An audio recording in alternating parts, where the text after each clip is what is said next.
Hello everybody and welcome back to the Fortress of Solitude. Today we're going to be talking about DC KO issue 3 by Scott Snyder, Joshua Williamson, Zermanico, Javier Fernandez and Alejandro Sanchez. The next leg of the Omega tournament begins, and after a long and difficult fight against friend and foe, Superman catches a glimpse of the vision he once saw at the start of the arena fights. The vision that the tournament showed him if he were to become the King Omega, and at first he thinks it's just the screams of children, the screaming nightmare of children, but then he realizes it's screams of happiness, of laughter, of a world where everyone is loving, peaceful, and thriving.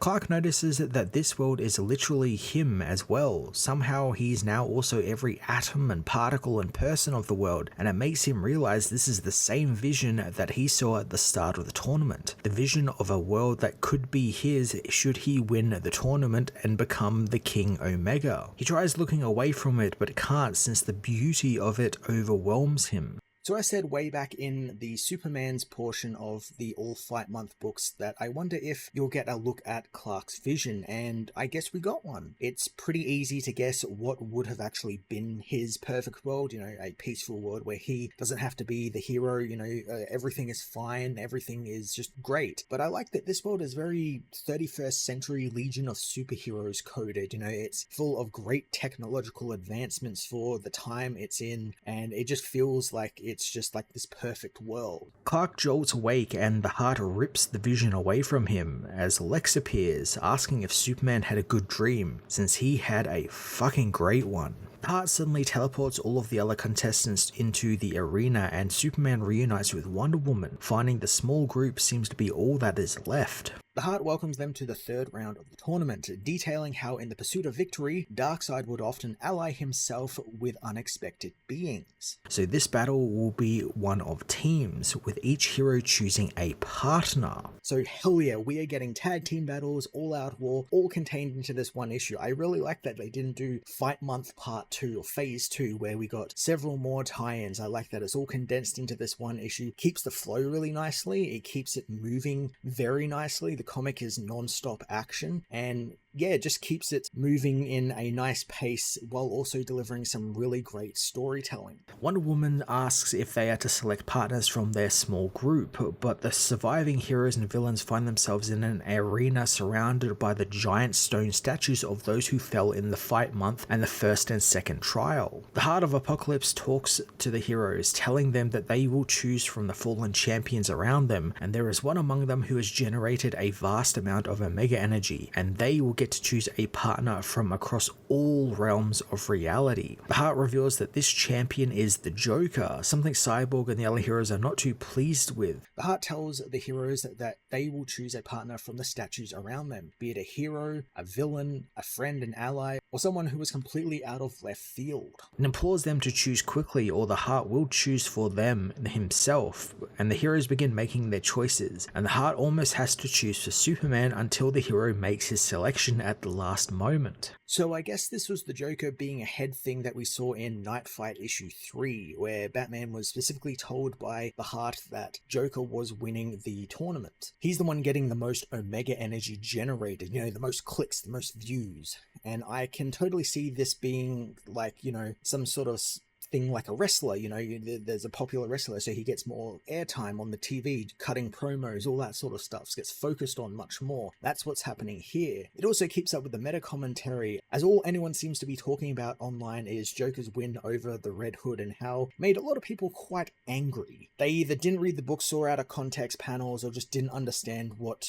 Jason's role in all of that was, because his role was not to win the tournament or anything, it was to just get one over on Joker, and he did that. He got past the trauma he had kept in himself all those years, and he won in his own mind, which is much better than him moving on to the next set of. There's also this really quite cool thing where there's this meta commentary or meta piece where that anger that was generated by fans from Joker winning is also kind of fueling this as well, because obviously Joshua Williamson and Scott Snyder knew that Joker would win this, and knew it would probably cause a bit of friction amongst the fandom. So of course there's this idea that they're using that to help fuel his win here and make him put it be put ahead and get this handicap. You know, this outcry of fans literally allowed this to happen, and that's fucking genius. That's so genius. It's getting the fans involved in the book inadvertently. They didn't know they were getting involved in it, but they are. That's some proper planning right there, and I fucking love it. With all the heroes and villains choosing their partners, the heart proclaims that the fights will be to the death as the teams are revealed, with Guy Gardner teaming up with Hal Jordan, Superman with Shazam, Lex Luthor with Supergirl, Aquaman with Hawkman, Wonder Woman with Big Barda, Cyborg with Connor Hawke, Zatanna with Constantine, and Joker with his mystery guest. So these are some fantastic and very surprising pairing. I fully expected Superman to be teaming with Kara, bringing her back to life after Captain Atom took her out in the second trial, so he could, have some sort of familial leg in the race and sort of someone else on his level to help him against all of these other villains. But I kind of like the idea of him teaming up with Shazam. That's a cool idea. Teaming up with someone who's magical, because he's weak to magic, so now he has a defense against magic in that of Billy Batson. It shows Superman's kind of learning a little bit and kind of learning what the heart wants. He doesn't like having to be put into a position where he has to do what the heart wants, but he's kind of trying to get around it a little bit. Hawkman also getting chosen by Aquaman is quite neat too, because Arthur absolutely wiped his ass with him in his All Fight Month book, just completely obliterated Hawkman, and I like that he's brought him back here for a second chance to win against Darkseid. It's kind of nice that they didn't take it personally and they just get to team up again. Heroes are taken into the different arenas, and in Arena 1, Guy tells Superman that they had other choices he could make, but he always chooses his friends, summoning Hal Jordan. Superman wants to get on with it, goading the Lanterns into attacking first, but he and Shazam are ready for them.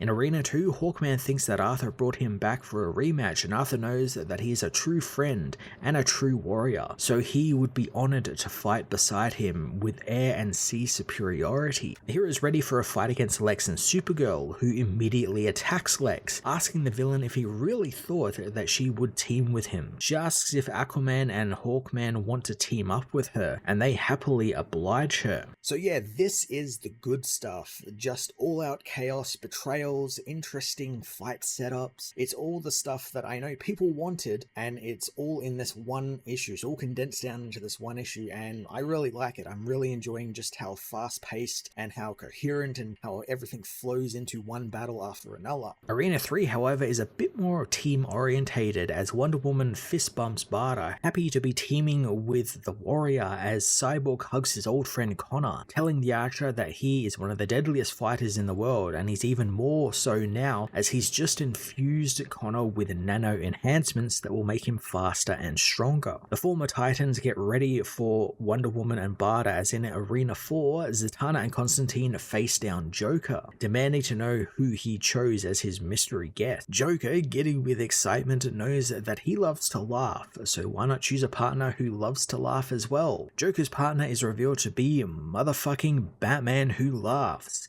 everyone's favorite character. Now, I had a feeling that Joker would choose this guy, or maybe even literally another version of himself, or maybe even just to fuck with people and throw people off base, even Batman or a Batman. And I guess in a way he did kind of choose all of those options. Zatanna and Constantine get to work and bind Joker and the Batman Who Laughs in chains, and John makes the observation that this Batman Who Laughs doesn't smell like the Dark Multiverse, and this is all just some con. Joker figures the jig is up, telling the Batman Who Laughs he knows how much the Batman Who Laughs loves a good trick, so he wants to play an old favorite for him, wanting the other villain to show them who he really is. The Batman Who Laughs relents and snaps his fingers, revealing that he never was the Batman Who Laughs. He was Emperor Joker, the Joker who gained the power of Mr. Mxyzptlk. So holy shit, Snyder and Williamson really pulled this trick off. I saw a few people in the comment section for my Red Hood vs. Joker review saying that they thought Emperor Joker should have made an appearance. It would have made sense for him to choose the most powerful form, but I guess they were saving it for this, and here it would make sense. Fighting against Red Hood doesn't make sense for him to take on, the godlike form when he can beat Jason, just as normal Joker. But when he's fighting all of these other heroes and trying to actually get ahead in the game, he would want to become Emperor Joker, and I thought that was a great idea. This also continues the very meta commentary we've had where people have been praising about how... This also continues the meta commentary I've been saying about the book, how it's kind of... This is all like the jingling keys that everyone seems to just want this event to be. They just want it to be member berries. Remember this form that Superman took. Remember this form that Wonder Woman took. Just that, and then, hitting the action figures together. This event is not that, but it can still do that because of the way Snyder and Williamson have set everything up, with the Heart of Apocalypse being a petulant fan. So I like that we kind of get the best of both worlds here. This is also something the Heart desperately wants. It wants to keep things interesting, wants to keep things spicy. It likes the spectacle that, having Emperor Joker appear or having the Batman Who Laughs appear does. It generates the views, it generates the hits, which is exactly what the Heart is looking for. It's looking for that generation of Omega energy to fuel itself. Zatanna and Constantine realize what this is, but Joker notices they aren't laughing, deciding to laugh for them as he brings to life a laugh and fires it at the heroes, blasting them back. Wonder Woman and Big Barda meanwhile work together very well as a team, with Wonder Woman using her lasso to throw Barda at Connor, who narrowly avoids the New God's blow.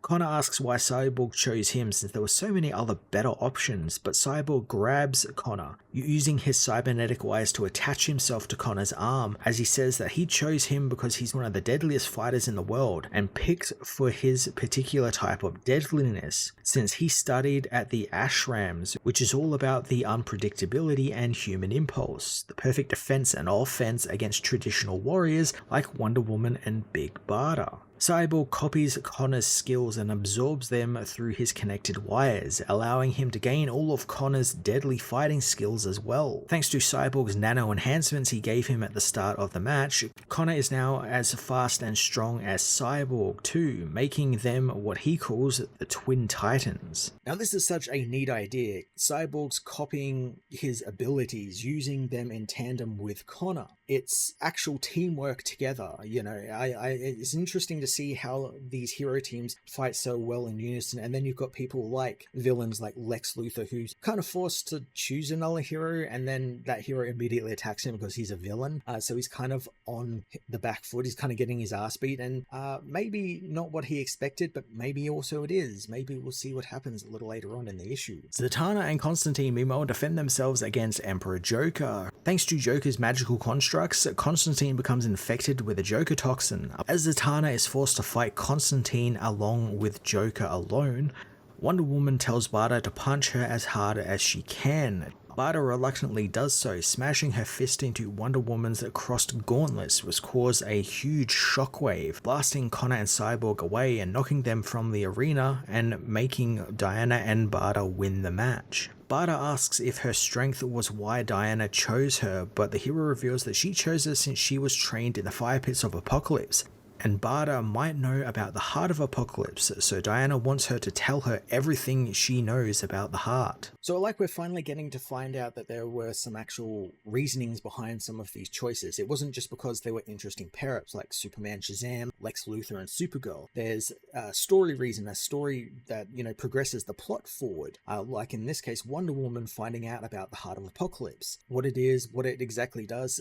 Stuff you probably should have learned before they went into the tournament. I'm not sure why they didn't track down Barda and realize, okay, this is Apocalypse related stuff. Let's get all the people that we know who are somewhat related to Darkseid, or, have been his Furies, or, have been to Apocalypse, and discuss what this is and where this came from. I know they didn't have all that much time. They had that week of the time trapper slowed down that week, so they had time to prepare. But it feels like that would have been a very important conversation to have. Emperor Joker meanwhile decides to finish up his fun with Zatanna, uttering his backwards magical spell to make Zatanna look into madness, causing her to go insane and letting him win the match. Superman meanwhile battles Hal Jordan as Shazam deals with Guy and his terrible jokes.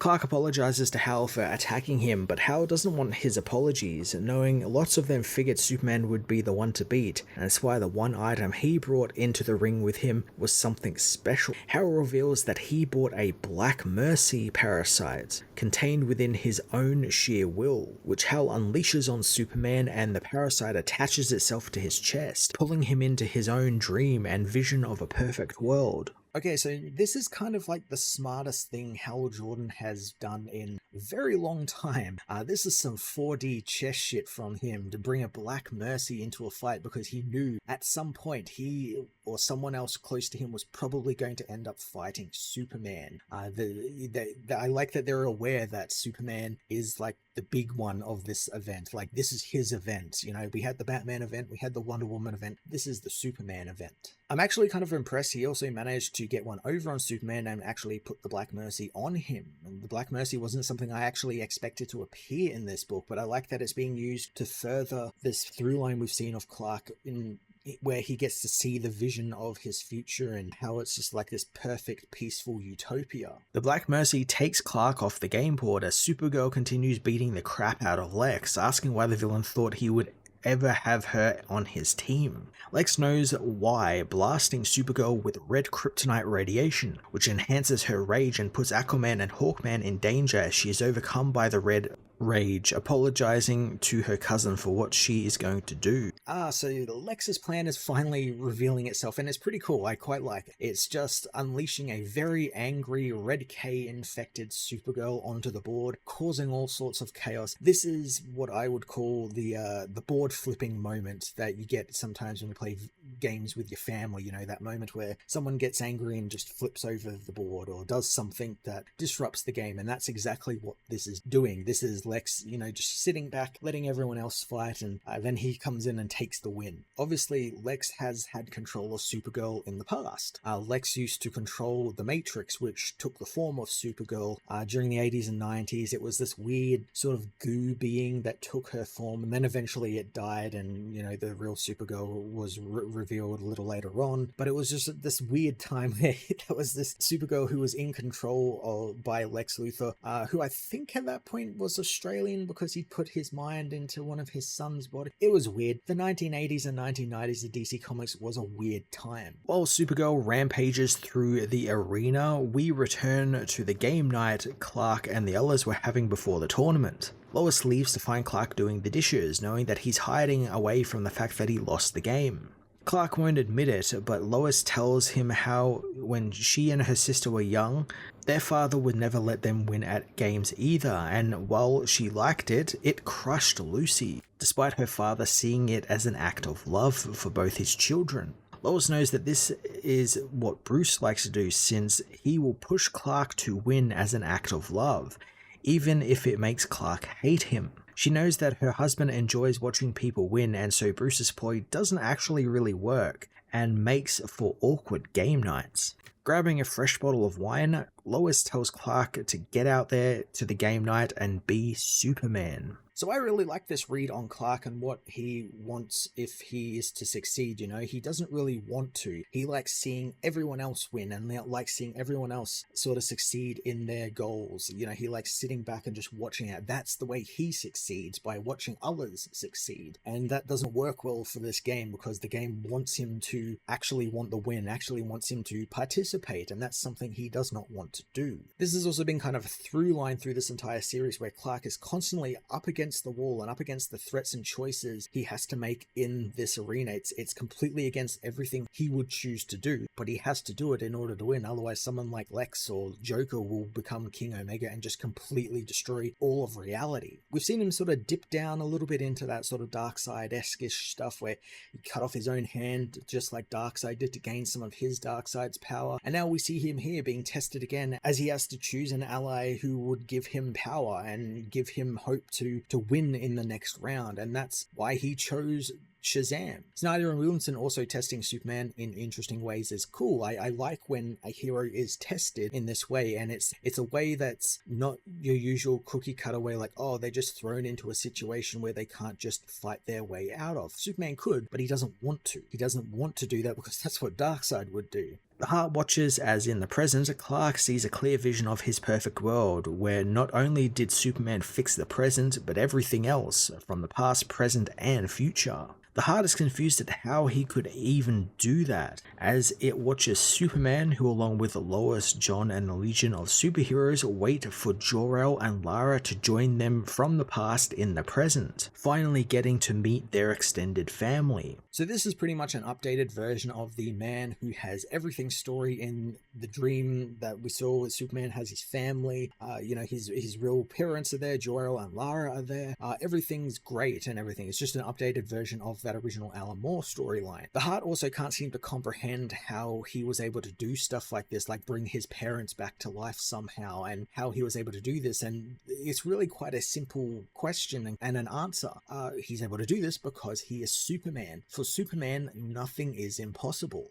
The vision soon fades as Superman rips the Black Mercy off of his chest, thinking of Lois's words about being Superman, since it fills him with rage directed at Hal, the Black Mercy, its dreams, and the Heart itself. The Heart knows that Superman is angry at the truth, that since the dream he had could be his reality, and it could be real, since why should he not win the contest and fix everything, since he should be able to do that? The Heart actually begins wanting Clark to win it all, which I really love. I really like this idea that the Heart is kind of switching things up now. At the start of the issue, it was kind of backing Joker, giving him little handicaps here and there because he's generating the most hits, the most views, the most Omega energy, but now Superman might be doing that. Superman might be doing that because of what he's chosen to do in the arena, in this game against his friends, and the Heart sees that and is like, oh yeah, I'm going to kind of bet on this. I'm going to kind of bet on Superman now. He's going to win all of this. That's really cool. I quite like that. And it's kind of, again, it's like fans, the minute they see someone starting to win something, they start backing them and start, cheering for them. But the minute, something doesn't go their way, they immediately hate that character and just kind of push them to the side because they got someone new over here. Now, it's never really made clear if he is generating a lot of Omega energy, but I guess because that was set up, I guess maybe he is, or maybe the Heart has taken note that he's going to do something that will allow him to do that. Not really sure what's going on there. I kind of wish they kind of explained that a little bit more, like the levels he was generating are off the charts or something. As Superman frees himself from the Mercy's grip and attacks the Lanterns, Supergirl has literally hulked out, roaring as she attacks Hawkman and Aquaman, who try and talk her down. Lex knows that won't be happening, revealing that he combined red kryptonite with silver and black kryptonite to make Kara have delusions and violent disassociations, calling the cocktail he made Designer K. Kara cuts off Hawkman's head with her heat vision, stomping on Aquaman,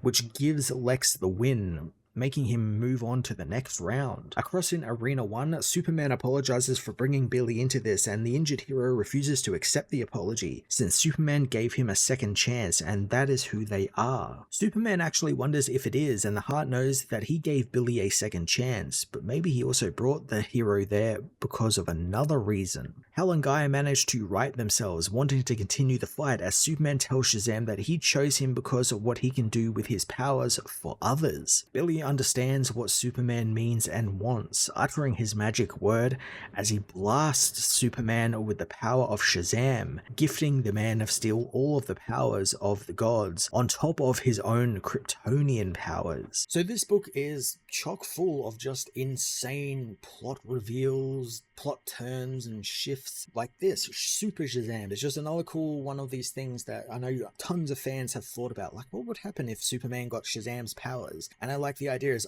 he would just be Superman with Shazam's own powers layered on top of Superman's own powers, which make him, insanely invincible. It's like one of those characters, one of those OC Do Not Steal characters that people would create who's just completely OP and can't lose at anything. And it really is, like, that's a very strong character. And I'm intrigued to see if, like, this is something that comes back in this event somewhere down the line, that Superman can just do this. Superman reveals that he did this as it adheres to the Trials rules, with Darkseid choosing allies who could help him win. So did Superman. Superman takes the Lanterns out in seconds and begins to wonder what this place is, making the Heart think that it's finally getting under Superman's skin, much like it did with Captain Atom, and convincing him he needs all of this power. Clark doesn't know if he does, but he knows that it feels damn good to have it.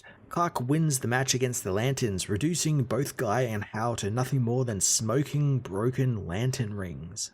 As Clark finishes his match and wins, he spots Lex from across the way, who stares at Superman with something Superman has never seen before in his eyes: admiration. All because Superman has finally been doing what he has meant to be doing in this match, and actually following the rules and being not Superman. The Heart wastes no time and moves the remaining 4 contestants, Superman, Lex Luthor, Wonder Woman, and the Joker, into round 4, revealing that they will be fighting the next round on a world that belongs to the King Omega Darkseid. The heroes are teleported to a desolate world, finding a city destroyed and covered in fire pits. Joker believes that this is Apocalypse, but Lex points out it's not, as Superman knows that this is their Earth, and the Heart reveals that they ran out of time, and their Earth has now become New Apocalypse.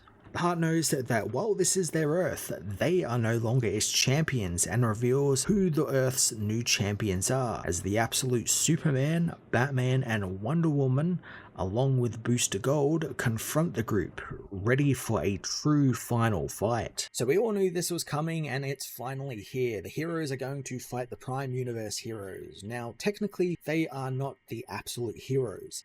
The Absolute Heroes aren't actually being part of this event because that would disrupt their own books, and I guess these are like kind of evil doppelgangers or copies that Darkseid has made for his world and is using them in this fight because he couldn't get the actual heroes to fight for him because they wouldn't. I'm intrigued to see what exactly they are. I'm sure there's going to be some sort of explanation, but we do know that they are not the actual absolute Batman, Superman, and Wonder Woman. These are evil doppelgangers. The pairings for the fights are going to be quite interesting because obviously Absolute Superman will fight Superman. Batman's probably going to fight the Joker. That'll be quite interesting, being that Absolute Batman's Joker is so different, and I wonder if this Absolute Batman knows about that Joker, and like, again, there's some weird sort of like stuff they'll have to like patch up in the next issue, but I'm intrigued to see what's going to happen.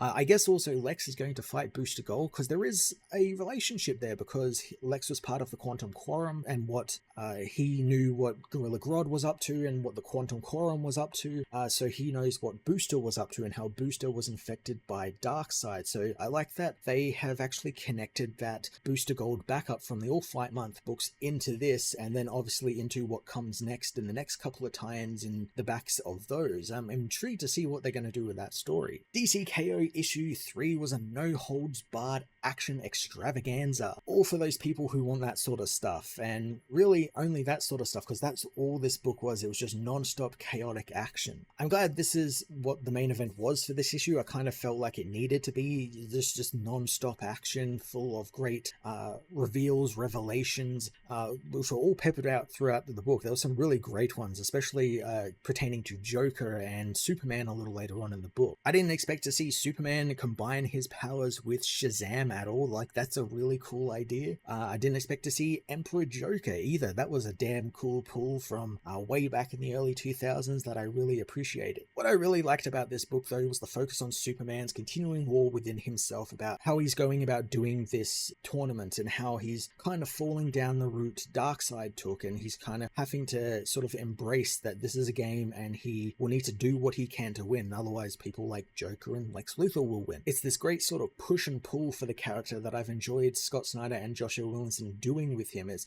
making for really interesting and compelling reading.